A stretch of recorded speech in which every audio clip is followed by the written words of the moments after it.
Good morning and welcome to Community Roundtable, a free public service brought to you on AM 1590 KDJS. If you're a member of a nonprofit organization and would like to be featured on the program, call the KDJS Newsline at 320-235-2900.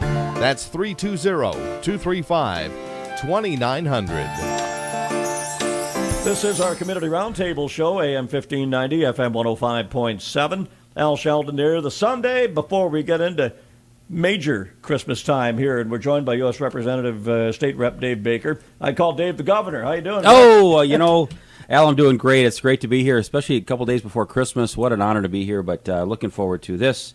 Heading back to St. Paul, quite an honor.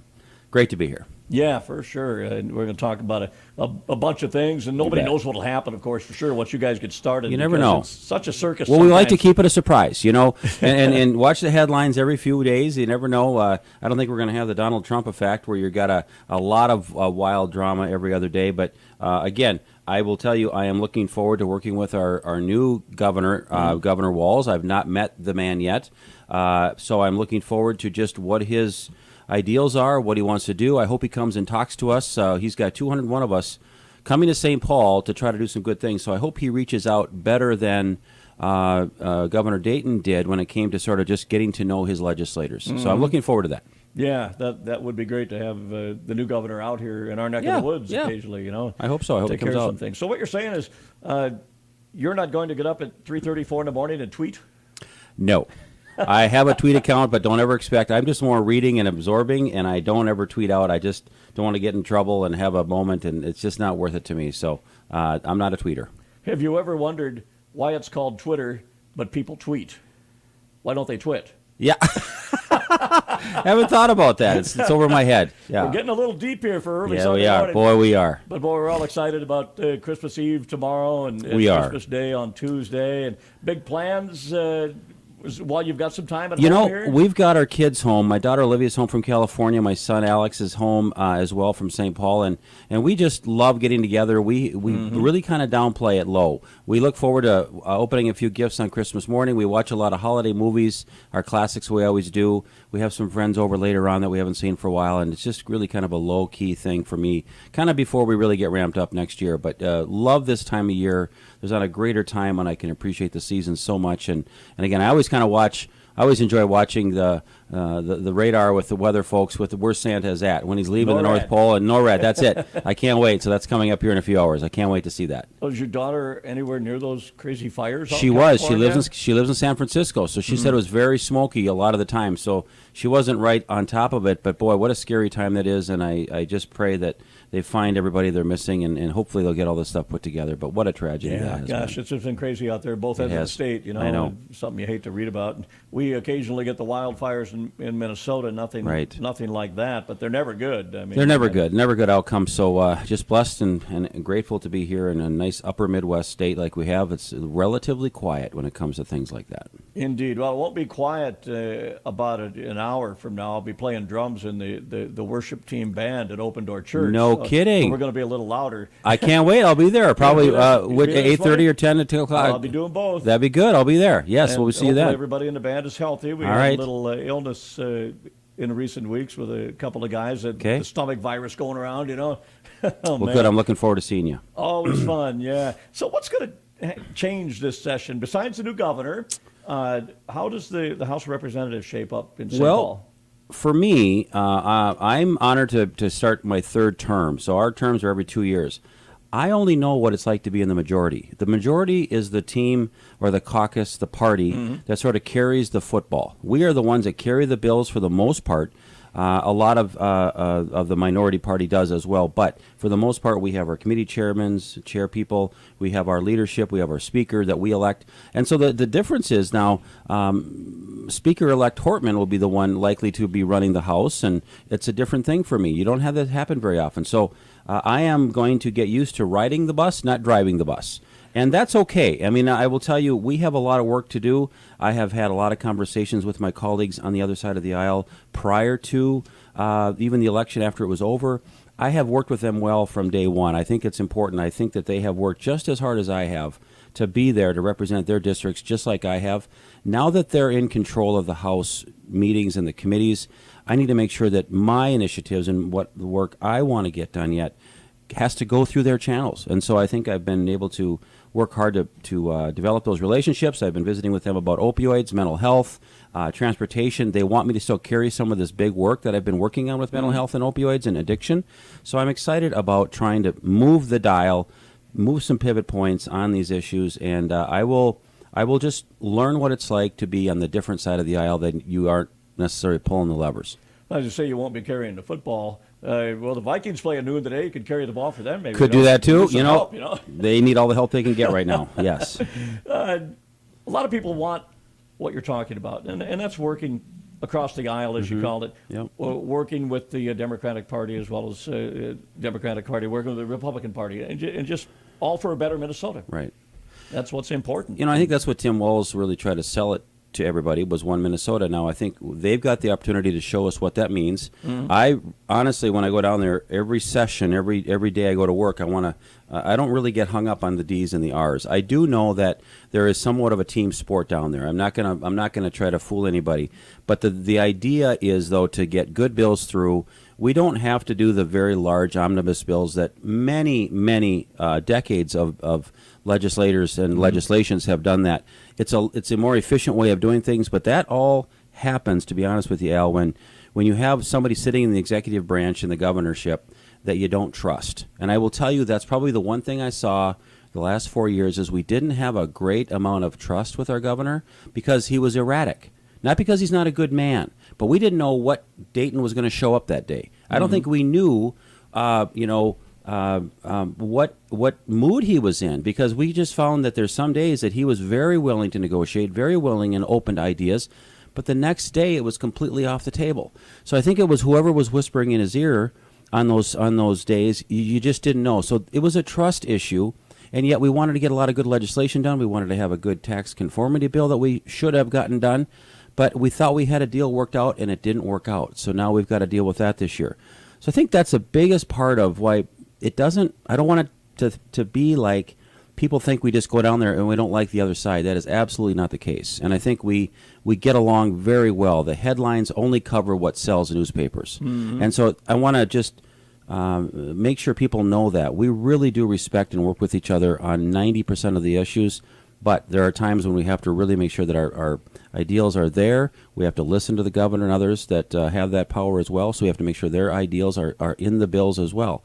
And it's about compromise. Yeah, there are a lot of people that don't know how it works in St. Paul. And I think you just explained it superbly, because it's relatable to me. It's relatable to people who have a job anywhere. Right. There's always somebody at work that maybe you don't know what you're going to get when they come in. Right. No matter what level, whether you're working over here, over there, retail or business locally. Correct. Yeah, you get that wild card and you wonder what's happening today. Well, right? And it's all about trust. If I don't know that I can trust somebody to deliver on what they told me they would do, it really retracts from what you want to get done. So there are lobbyists down there that really help us understand issues on both sides.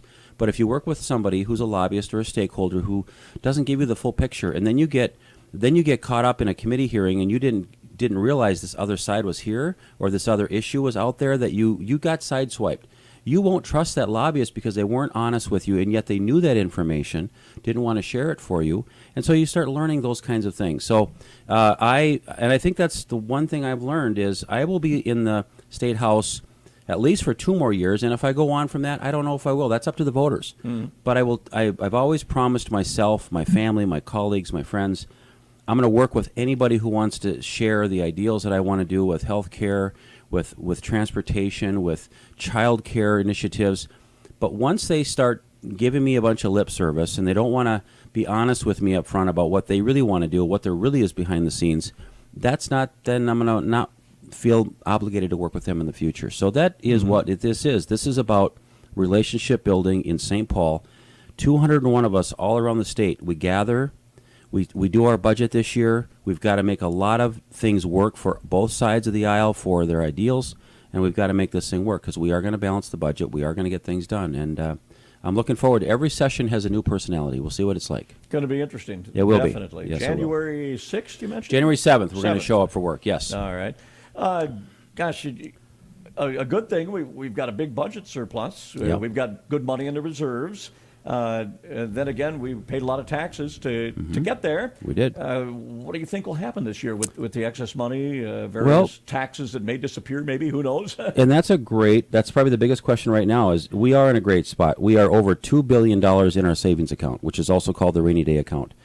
That's a great thing. It's good to have that because, again, there will be a downturn in some day. We don't know when that is. We are looking at the economics down the road.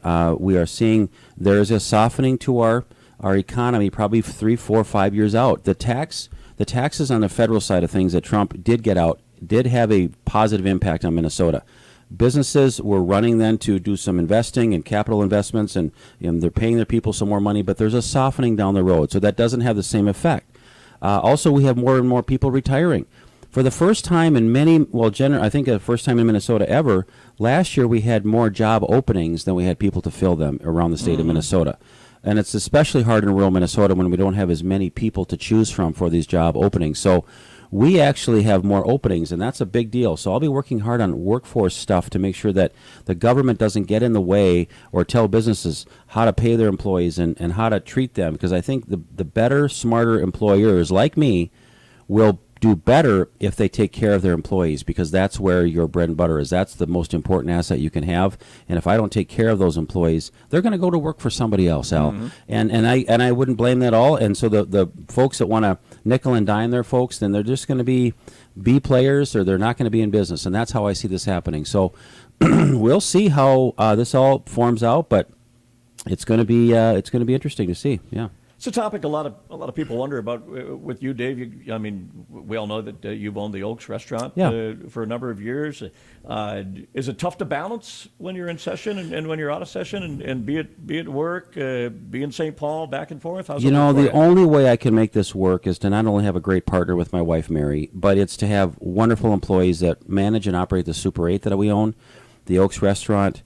We still have the Green Lake Cruises, and I have some people that kind of help me throughout the off-season, too, that make sure we're ready to go. I could never do this awesome job if I didn't have good people at home that, again, I trust. It's about trusting my whole investment in my life. My 401ks, my life savings are in my businesses, and I have to make sure that what we do here makes a difference, because the money that we actually make and get back from doing the state job isn't enough to make it worth what I'm walking away from here at the Oaks and my other restaurants. So it's about trust, and I'm so lucky to have the best employees in the world. And we totally trust your chef because we love pasta. Yeah, that's good. Yeah, we've got a great, yes, awesome. Oh, for sure. Gosh. How long is the session? We should be over the fourth Monday in May. So it's usually about the end of May. So January through May, this is the long session because we have to balance the budget, and come up with a 2-year budget. And then again, the other season then is a shorter season. We do mostly the bonding. We actually go borrow. We run the credit card up around the state of Minnesota, and we do infrastructure projects. So a lot of things happening on that level too. But again, one thing I didn't get back to is that $1.5 billion in surplus. Mm-hmm. A lot of folks obviously have their hand out right now. There's a lot of need out there. We didn't get a lot of things done last year like we should have, because the big 900 bill that was brought together was vetoed by the governor. So we've got to help some one-time money with some roads and bridges, I believe. I think we've got to do some things with the addiction opioid stuff that we had $16 million there last year to take care of that. There's a lot of needs out there. We hope this is a good transportation and a good education year. But there's new things that keep cropping up. So we're lucky to have this. What I don't want to see happen is us commit this one-time money that we have to look at. This is not in our base budget, but we're likely to have it. But let's not take any more taxes from people. We don't need, I don't think, in this time, a gas tax or anything, because we are collecting too much money. If it were the other way around, Al, I'd be saying a different thing. But you have to look at the information that's in front of you today, and we've got to do good things with good policy, smart things with the information we have in front of us. So we're in a good spot, and this should be another reason to be grateful that you live in Minnesota here this Christmas season. I know Governor Walz had run on some tax issues and saying we should have a tax here, a tax or a gas tax or whatever. Like I say, maybe we don't need that, Well, he said that while he was running. I get it, and he still may want to push that. I know that that's something today I couldn't support. Again, if I said it the other way around, if it was the other way, if we were a $1.5 billion deficit, I might say that's not such a horrible idea. Now, there's other ways. We tried really hard to raise other revenues and dedicate revenues to roads and bridges with our bills last year. And quite honestly, we did a pretty good job with transportation the last 4 years I was there. We spent all kinds of money, new money, in roads and bridges. And we got Highway 23 on the schedule, finally. And so that's a really big win for us in our area. But again, we still have a lot of needs there. I'm not a big light rail fan in the metro. I think that those are, they have to be developed. They have to be filled in better. They have to, I think, support themselves operationally without such huge subsidies from our taxpayers around the state of Minnesota. So before I want to see them grow more, I want to see them get more efficient and get better and more people on them before we start growing and losing more money for the rest of the Maybe run residents. Like a business? That's quite a concept, isn't it? Because that's the way I keep looking at it. I wish they would do that. Yes. That would be good. One of the big projects since you were elected was this opioid issue, and that is so darn important. It is. You know, gosh, what's happening? You know, and most people know it's a personal thing for my wife and I. We lost a beautiful son 7 years ago, and it's been sort of my driver to dive into this thing and what's going on. I will tell you the only good thing that I can see out of this opioid crisis is it made us as a state and a country understand and appreciate addiction better. Addiction is something that it's a true disease. Now, I know a lot of your listeners might be saying, Dave, these are people that are choosing to take a drink, and they're drinking too much, and they're choosing to take those pills, and they're choosing. Yeah, you're right. They have a responsibility, and they own those actions. But what these people haven't done is they haven't chosen to be an addict. And once your brain, and half our brains are wired different than other people, and so some are way more susceptible to this than others. So. But addiction is real. Addiction should not be something that we're ashamed to talk about because we have a lot of great places for people to get help. So that is what the opioid stuff and the conversation has done because it brought in such a different demographic of people that got sick and addicted because they went in for pain relief to a doctor. You trusted the doctor. We did, and we should. We take our clothes off and we have them examine us because we need to know what's our problem, doc. And so the doctors were fooled and they were duped and they were lied to. So they have a responsibility. The manufacturers have responsibility. So this is a multi-faceted problem. We've got to figure this thing out. I've got a lot of ideas and things that we're going to work on. In fact, just yesterday, I was informed that I'm one of 22 legislators from the country that will be in an opioid fellowship program from the National Council on State Legislators. My work has gotten some good attention, and I appreciate that. I'm looking forward to becoming one of the experts, I suppose, on how we as policymakers can try to move this issue further along. It's come at a great cost, of course, but we have to keep pushing this. But we are making a difference. I want to tell you that our medical community has done great work in the last 5 years, especially locally here. Our state is doing some good grant things, and we're getting it under control better, but we still have a crisis. We've lost 400 people last year to opioid overdoses in Minnesota in 2017, and we just can't let that happen. I know what the pain is like for families that go through this, and it's unnecessary, and there are a lot of good things out there that we can help people when you are in addiction. Don't give up. Don't lose hope. There is lots of good places, and if you don't know where to go, please call me. Reach out to me. I take phone calls and emails all the time for people who just literally don't know what to do, but this is something that we can help you with. Again, something to keep in mind, and it scares me. What if I were to go in for a knee replacement or hip surgery or whatever, and they say, here are the painkillers you need to be more comfortable while you recuperate and go through your therapy. And then all of a sudden, without knowing it, I need another pain pill. I need another one. I'm hurting. I need another one. I need another one. And pretty soon, there it is. There's the problem. Well, and let me be clear. There is a place for these medicine in there's a place for these pain meds in medicine. I don't want to ever change that. But just understand what you're taking for the pain when you come out of surgery, you've got to get through this acute pain because of the tearing of your muscles and your cutting. This pharmaceutical heroin that you're taking for pain is managed just for you and you only. And if you take it properly, you'll be just fine. If you're on it for long periods of time, more than 14 days, your body does start to become dependent. Doesn't mean you're an addict, but your body just starts getting used to having your pill create the dopamine that your body needs so that you feel good. Now, our bodies create that already, our brains, and so when you start fooling the brain about with that, it causes problems the longer time you're on it. But don't let people I don't want to have anybody think that I don't think there's a place for this in medicine. There absolutely is. But understand when you're taking these things, it's very, very potentially addictive. And so just talk to your doctor about this. Let them know. I've heard this is pharmaceutical heroin. It's safe if it's used properly. But just the longer you're on it, the more dependent your body can become. So just really treat it with respect. And we didn't know that as parents when our son was going through this, when he got his first dose of this stuff. We just didn't know. And that's our message, is we want to make sure people know about that. Well, you've done a magnificent job of helping to get the word out and really making it understandable Thank for you. a lot of people that don't. I don't totally understand Well, it. and most people don't until, well, you go through it. You know, I don't know what it's like to go through cancer, but people who have gone through that understand it completely.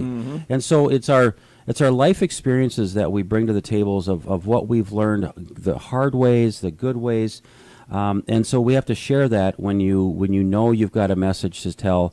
This is something that could have been preventable in our case, and I think that that's something that my wife and I will never fully forgive ourselves. Why didn't we know more about addiction when we should have? And I guess it's because we were never exposed to it. So my comment this Christmas season is just the addicts and the folks that are really trying to get healthy and sober, don't give up on them. Just don't give up on them this Christmas season especially. I know when people get together for the holidays, it can be a challenge. You don't know what to do. You don't know who's going to be there because you can't trust these people anymore. They've been lying to you and stealing and hiding. But just love on them and just try to tell them that if you ever want help, we're here for you. But you can't force them to get help. So we've learned a lot of things. And please, I hope people call me if they have any questions about this. All right, superb. When we get wrapped up here, if it's okay, we'll get your phone number out here. Absolutely, That's all please. right. Yeah, again, my phone number is 320-894-5774. Folks can go to my website, too. If you just go to the Minnesota State House of Representatives, you'll see my ugly photo come up with my office number there, too. We're there to help, and I've got people that are willing to take those calls, and they know how important You this mean is that to me. picture? That's the ugly one. Oh, Yeah, you yeah. look Thanks fine, for Dave. sharing that. Yeah, You okay. look fine. You even have some hair.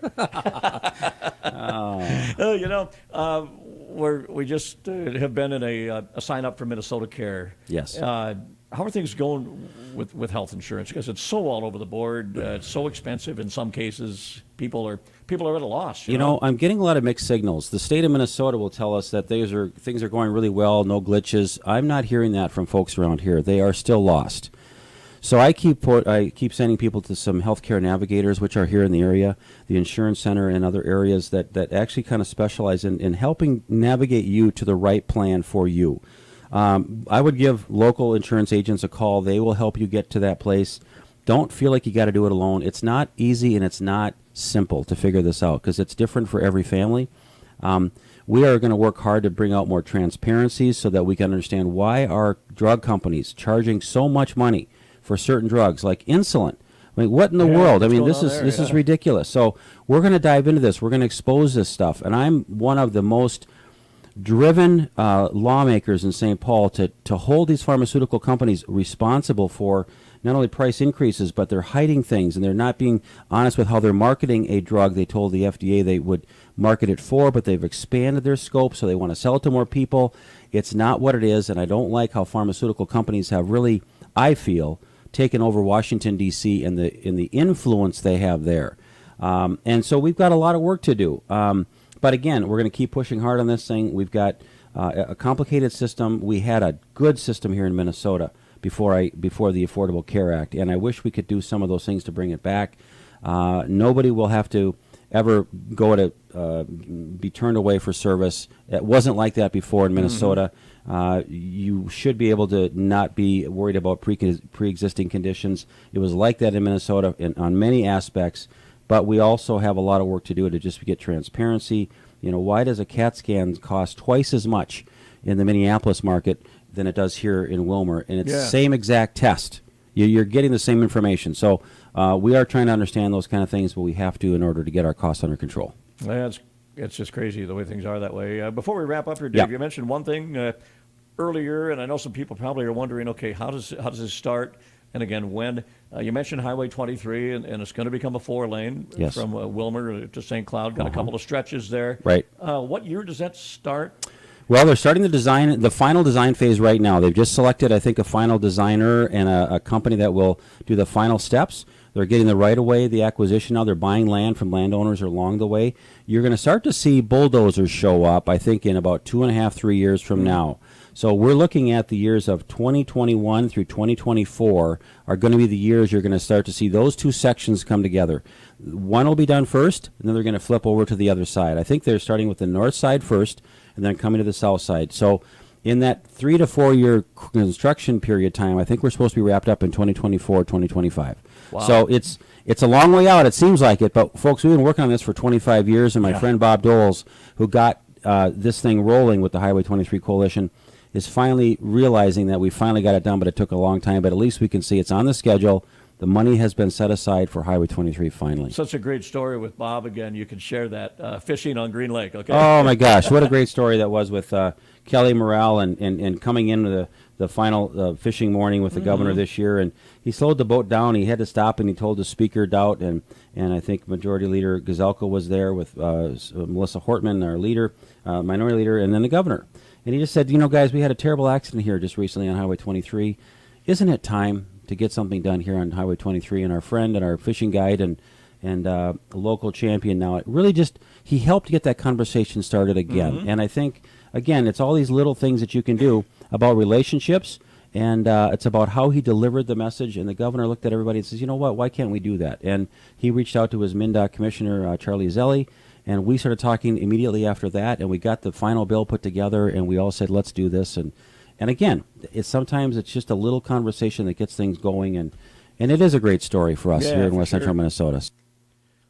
And again, we thank Dave Baker for a great conversation here on our Community Roundtable, a program heard every Sunday morning at 7:30. Again, the session will be coming up the 6th of January.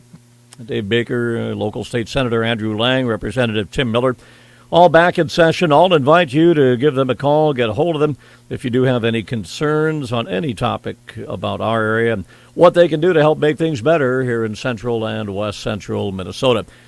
I'm Al Sheldon. Community Roundtable coming up once again next Sunday morning at 7:30. You've been listening to Community Roundtable, a free public service brought to you on AM 1590 KDJS. If you're a member of a nonprofit organization and would like to be featured on the program, call the KDJS Newsline at 320-235-2900. That's 320-235-2900.